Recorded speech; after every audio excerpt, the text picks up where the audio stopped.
صحیح بخاری۔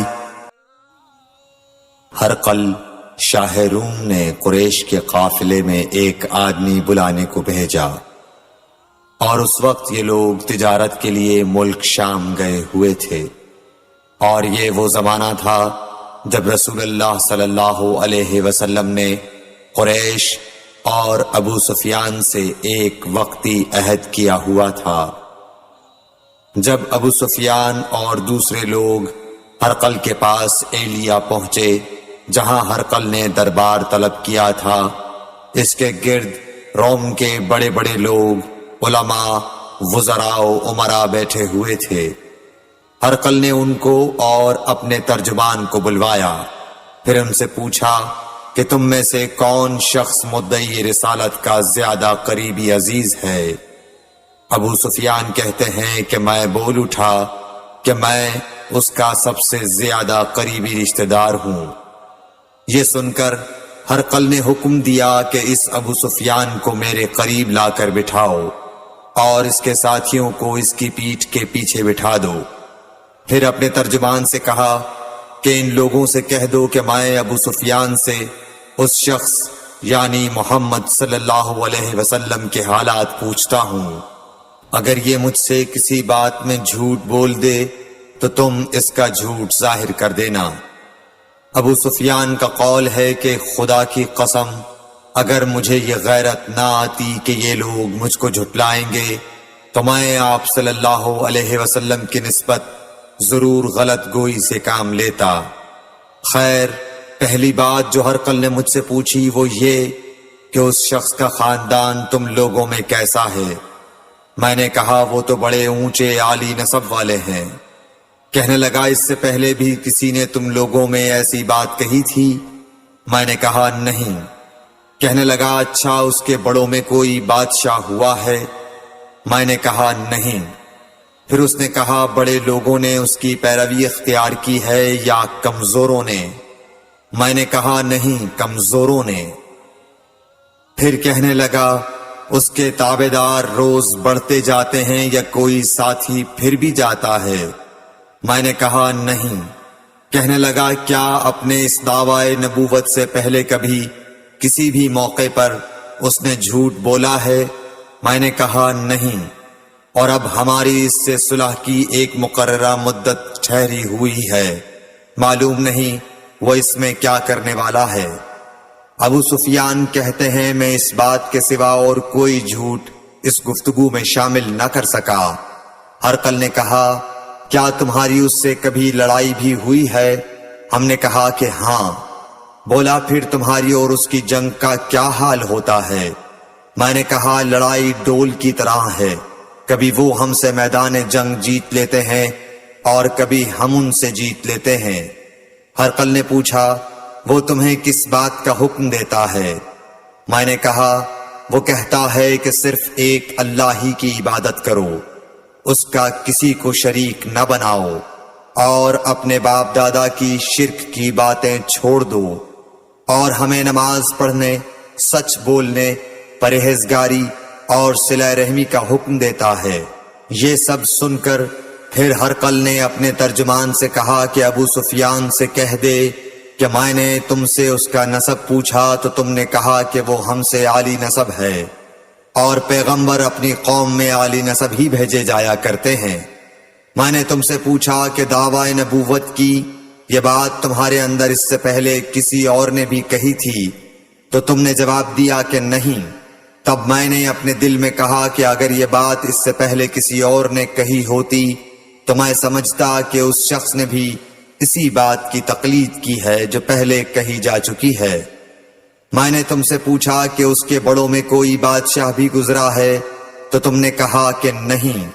تو میں نے دل میں کہا کہ ان کے بزرگوں میں سے کوئی بادشاہ ہوا ہوگا تو کہہ دوں گا کہ وہ شخص اس بہانے اپنے آباء و اجداد کی بادشاہت اور ان کا ملک دوبارہ حاصل کرنا چاہتا ہے۔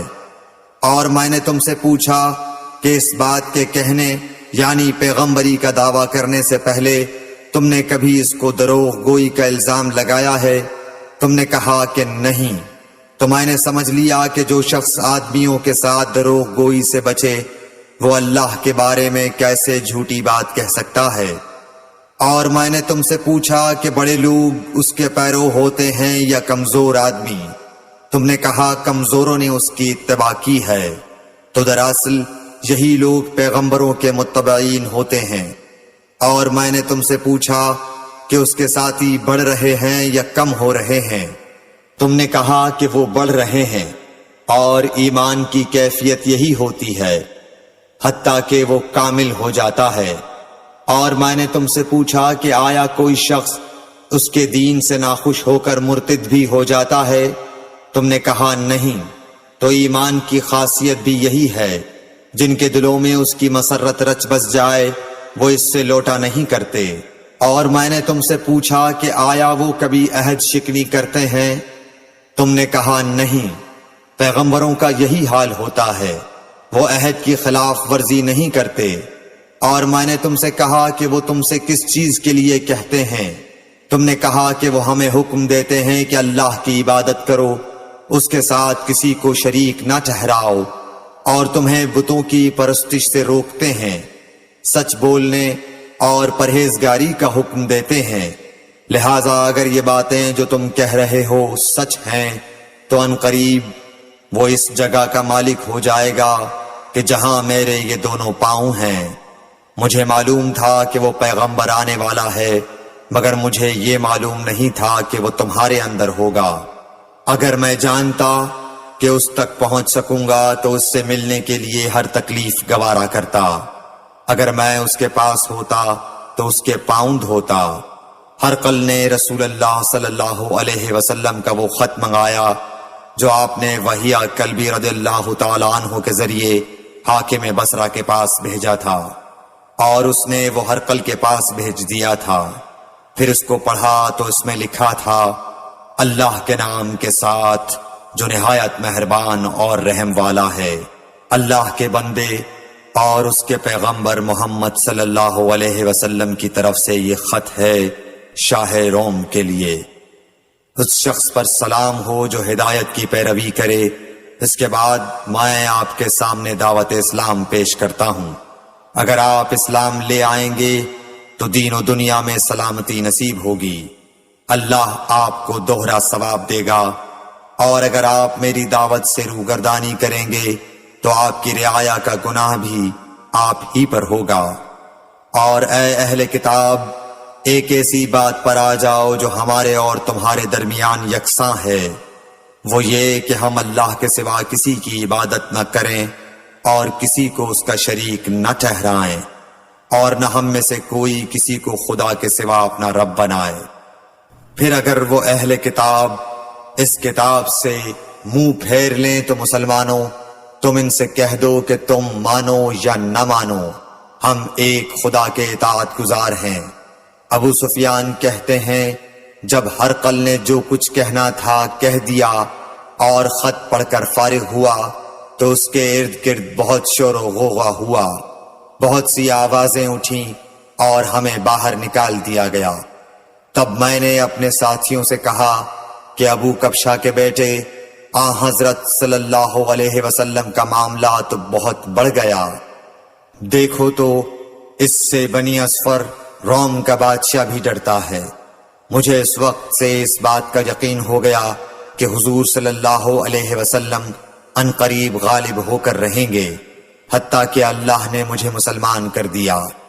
راوی کا بیان ہے کہ ابن ناطور ایلیا کا حاکم ہرقل کا مصاحب اور شام کے نصارہ کا لاٹ پادری بیان کرتا تھا کہ ہرقل جب ایلیا آیا ایک دن صبح کو پریشان اٹھا تو اس کے درباریوں نے دریافت کیا کہ آج ہم آپ کی حالت بدلی ہوئی پاتے ہیں، کیا وجہ ہے؟ ابن ناطور کا بیان ہے کہ ہرقل نجومی تھا، علم نجوم میں وہ پوری مہارت رکھتا تھا۔ اس نے اپنے ہم نشینوں کو بتایا کہ میں نے آج رات ستاروں پر نظر ڈالی تو دیکھا کہ ختنہ کرنے والوں کا بادشاہ ہمارے ملک پر غالب آ گیا ہے۔ بھلا اس زمانے میں کون لوگ ختنہ کرتے ہیں؟ انہوں نے کہا کہ یہود کے سوا کوئی ختنہ نہیں کرتا، سو ان کی وجہ سے پریشان نہ ہوں۔ سلطنت کے تمام شہروں میں یہ حکم لکھ بھیجیے کہ وہاں جتنے یہودی ہوں سب قتل کر دیے جائیں۔ وہ لوگ انہی باتوں میں مشغول تھے کہ ہرقل کے پاس ایک آدمی لایا گیا جسے شاہ غسان نے بھیجا تھا۔ اس نے رسول اللہ صلی اللہ علیہ وسلم کے حالات بیان کیے۔ جب ہرقل نے سارے حالات سن لیے تو کہا کہ جا کر دیکھو وہ ختنہ کیے ہوئے ہے یا نہیں۔ انہوں نے اسے دیکھا تو بتلایا کہ وہ ختنہ کیا ہوا ہے۔ ہرقل نے جب اس شخص سے عرب کے بارے میں پوچھا تو اس نے بتلایا کہ وہ ختنہ کرتے ہیں۔ تب ہرقل نے کہا کہ یہی محمد صلی اللہ علیہ وسلم اس امت کے بادشاہ ہیں جو پیدا ہو چکے ہیں۔ پھر اس نے اپنے ایک دوست کو رومیہ خط لکھا اور وہ بھی علم نجوم میں ہرقل کی طرح ماہر تھا۔ پھر وہاں سے ہرقل حمص چلا گیا۔ ابھی حمص سے نکلا نہیں تھا کہ اس کے دوست کا خط اس کے جواب میں آ گیا۔ اس کی رائے بھی حضور صلی اللہ علیہ وسلم کے ظہور کے بارے میں ہرقل کے موافق تھی کہ محمد صلی اللہ علیہ وسلم واقعی پیغمبر ہیں۔ اس کے بعد ہرقل نے روم کے بڑے آدمیوں کو اپنے حمص کے محل میں طلب کیا اور اس کے حکم سے محل کے دروازے بند کر لیے گئے۔ پھر وہ اپنے خاص محل سے باہر آیا اور کہا، اے روم والو، کیا ہدایت اور کامیابی میں کچھ حصہ تمہارے لیے بھی ہے؟ اگر تم اپنی سلطنت کی بقا چاہتے ہو تو پھر اس نبی صلی اللہ علیہ وسلم کی بیعت کر لو اور مسلمان ہو جاؤ۔